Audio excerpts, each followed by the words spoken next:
Sveiki, su jumis Ugnius Butkus ir laida Radijo lentyna. Na, o dabar dienoraščio žanras. Leidykla Vaga šį kartą pristato Katrinos Sanderson knygą Mažoji Anglija Paryžiuje, kurią iš anglų kalbos išvertė Ema Bernotaitė.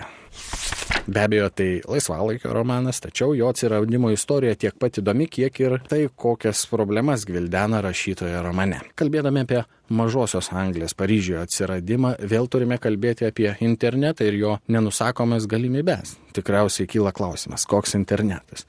Kuo jis čia dėtas? Tad to jau viskas paaiškės. Nebejoju, jog šiandien kiekvienas ne tik žino, bet ir drįstu teigti, bent kas antras turi susikūręs vadinamąjį blogą. Žodis irgi tapęs kasdieniu. Tai yra tokia internetinė svetainė dienoraštį, kurį ypač paprasta valdyti, kurią be jokių pastangų gali susikurti kiekvienas nors kiek minkantis kompiuterio klavišus.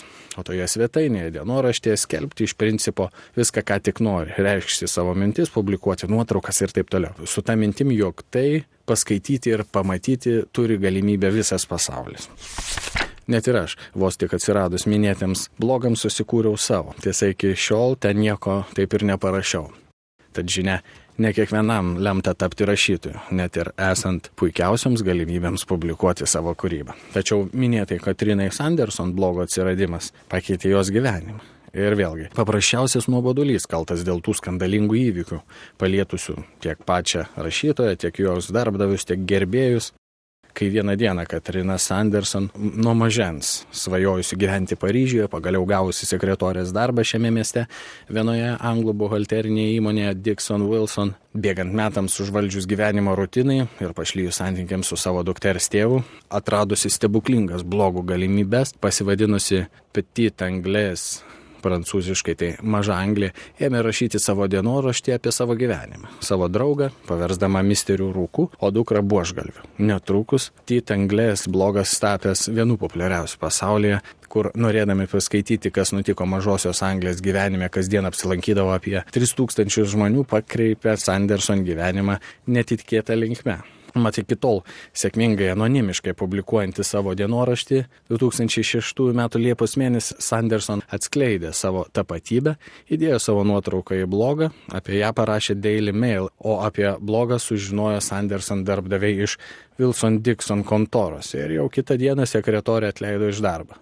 Pradžioje dėl tariamai šiurkščiai pažeistos etikos formuluotę pakeitė į švelnesnį atleidimą dėl realios ir rimtos priežasties pasitikėjimo stokos. Tuomet Telegraph dienraščiui Sanderson teigė, jog terminas gross misconduct paprastai reiškia kažką tikrai baisaus, kai tu pasisavini arba išeikvoji savo įmonės pinigus. Tad Sanderson padavė Wilson Dixon į teismą už neteisėtą atleidimą iš darbo ir bylą laimėjo. Gavo 44 000 svarų sterlingų kompensaciją, taip pat buvo apmokėtos teismo išlaidos ir netrukus gavo pasiūlymą išleisti dienoraštį knygos pavidalu.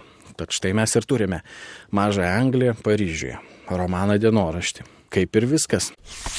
Atrodo keista, kai už dienraščio rašymą ir publikavimą žmonės atleidžiami iš darbo, motyvuojant įmonės reputacijos menkinimu, darbu prie dienoraščio darbo metu ir taip toliau. Visgi Katrinos Sanderson atvejis vienok nėra pirmas toks istorijoje. Šnekamojo kalboje slengu atleidimas iš darbo dėl rašomo internetinio dienraščio netgi vadinamas being dused. Amerikiečių dizaineris ir blogeris Heteros Armstrong garbei, kuri 2002 metais už savo rašinius internete buvo taip pat išleista iš darbo. Jos slapyvardis buvo dused. Taigi lietuviškai galima būtų sakyti, šiandien mane dusino. Tai yra atleido iš darbo dėl mano dienoraščio turinio. 2005 metais Joe Gordonas, knygų pardavėjas iš Edinburgo, buvo pirmasis britas blogeris atleistas iš darbo už tai, kad savo internetinėme dienoraštyje pašiepė savo bosą. Kai pagalvoju, gal ir gerai, kad iki šiol taip nieko ir neparašiau savo blogę, nors kita vertus būti žymiam irgi nėra blogai. Na, o kol kas priminsiu, Katrinos Sanderson Mažąją Angliją Paryžiuje, Petit Anglais, išleido leidykla Vaga.